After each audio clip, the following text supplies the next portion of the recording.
Bonsoir à tous et bienvenue à cette autre opportunité d'analyser, de décrypter l'actualité internationale. Et nous nous préoccupons pour cette circonstance des négociations cruciales qui se sont récemment tenues à Jeddah, en Arabie Saoudite, entre les représentants de Washington et de Kiev concernant le conflit russo-ukrainien. Et nous voulons dire en introduction que le 11 mars à Jeddah, en Arabie Saoudite, des discussions importantes se sont tenues entre les représentants de Washington et de Kiev concernant le conflit russo-ukrainien. Les deux parties ont réussi à établir un consensus sur plusieurs enjeux stratégiques. Les États-Unis ont décidé de lever immédiatement la suspension de l'aide à l'Ukraine, renforçant ainsi leur engagement envers la souveraineté ukrainienne.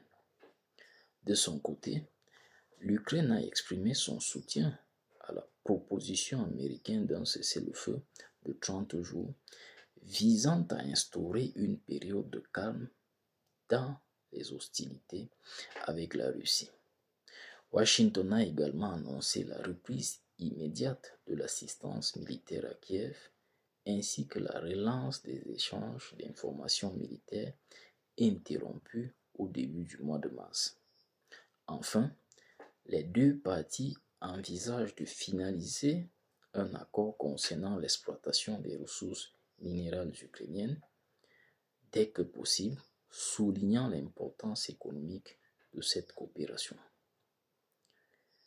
Oui, s'agissant de la guerre en Ukraine, il est essentiel d'éviter des comportements infantiles, semblables à ceux d'enfants dans une cour de récréation. Les réactions impulsives face à des événements complexes sont contre-productives, parce que ce qui est nécessiteux, c'est plutôt un minimum de lucidité et de sang-froid pour aborder ces questions de manière appropriée. Il est impératif de constater que, et disons-le d'emblée, ou alors réitérons ce que nous avons été à dire sur cette plateforme.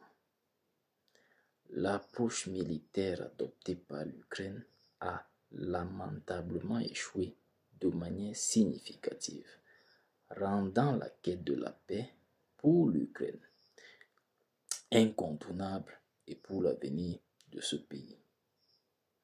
Vous voyez, cette concession de l'Ukraine qui se révèle dans le rétablissement de l'aide à l'Ukraine par l'administration Trump s'inscrit dans l'optique que nous tentons de vous faire comprendre depuis un certain temps. C'est tout simplement que la Russie a en effet remporté la guerre en Ukraine. Et l'Ukraine se trouve dans une situation où elle doit envisager une capitulation. Aussi simple que ça. La capitulation est un processus qui, bien que souvent long, est déjà amorcé dans le contexte ukrainien. C'est une réalité difficile à accepter, mais c'est la vérité consubstantielle aux conflits armés. Il est impératif de reconnaître que malgré le soutien de 40 pays occidentaux, y compris les États-Unis, en matière d'intelligence militaire, d'armement et d'aide financière pendant 3 années, souvenez-vous, depuis le 24 février 2022 à nos jours, l'Ukraine n'a pas réussi à renverser Poutine ni à vaincre la Russie. Pas du tout. Cela ne va pas se faire aujourd'hui où l'administration Trump est totalement en rupture avec les objectifs de guerre de son prédécesseur, c'est-à-dire Joe Biden. Malheureusement, les dirigeants européens continuent de transmettre à leurs citoyens l'idée que la guerre en Ukraine pourrait se conclure sur une note de parité. De plus, Zelensky, en adhérant à cette narration, ignore manifestement les conséquences et les obligations qui incombent à un pays en situation de défaite. À la réalité, il va à la table de négociation en situation de faiblesse. Pourquoi? Simplement parce que lorsque le dialogue est abandonné au profit de la guerre, c'est finalement le camp victorieux, ici en l'occurrence la Russie, qui impose les conditions de la résolution du conflit et non celui des vaincus. Et ceci est totalement indifférent, en grande désinvolture avec votre défense comme quoi vous êtes victime d'agression, vous êtes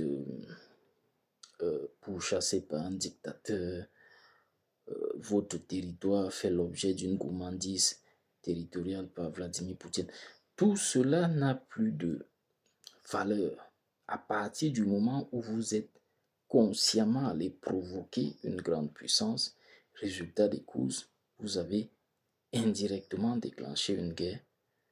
Lorsque vous finissez par la perdre, eh bien, les négociations de paix se font alors même que vous êtes en position d'infériorité et de faiblesse. C'est la loi de la guerre. On n'y peut rien.